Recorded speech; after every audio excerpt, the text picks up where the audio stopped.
you guys, this is Teresa here. I wanted to bring you a little update about what's going on in Welsh with our friend Colby Perry, who I guess you remember was sued for defamation by the mayor and the chief of police there, along with two of the mayor's children, after he filed some complaints and what have you with the Board of Ethics and whatnot, things that, he is basically expected to do to represent the constituents as he is a city council member there. So I was very fortunate to be in court a couple of weeks ago when the judge heard Colby's motion to dismiss based on the fact that this was a SLAPP suit. A SLAPP suit is a strategic lawsuit against public participation, and we've seen it many, many times here in the state of Louisiana, used over and over again. These SLAPP suits are filed, and then the SLAPP motion is filed, and then the taxpayers are on the hook for all of these expenses. Now, in this case, we have yet to see that the taxpayers are actually the ones that are going to be on the hook for the expenses that were incurred for Colby Perry. Because this was a suit that was filed personally by the mayor, by the chief of police, and by two of the mayor's children, claiming that Colby Perry had defamed them. And like I said, I was fortunate to be in court a couple of weeks ago when the judge heard Colby's motion to dismiss the case based on that this was a SLAPP suit.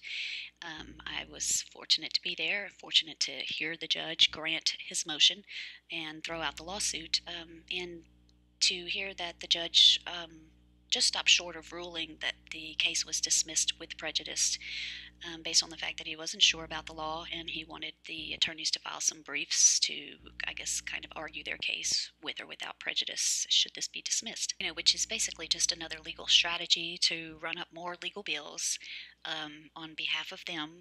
A little gift that they want to give, I guess, Colby Perry for doing his job as a city councilman, which is, to me, just outrageous.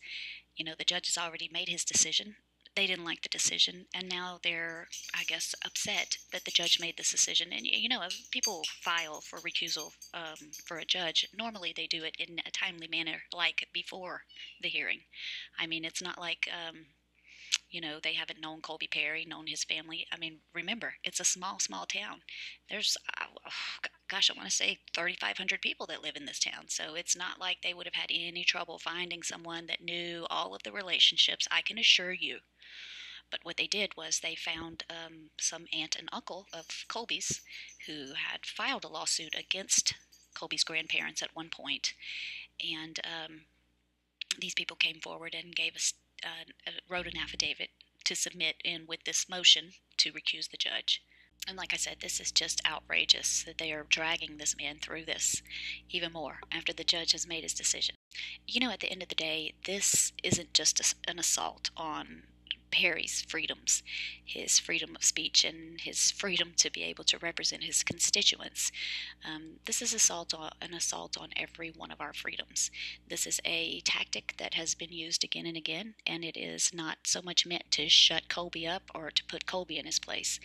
It is really meant to put us all in our place, to remind us all that we need to keep our mouths shut, that we need to shut up, we need to pay our taxes, we need to let them spend these millions of dollars however they see fit, and if we don't, this is what we have to look forward to.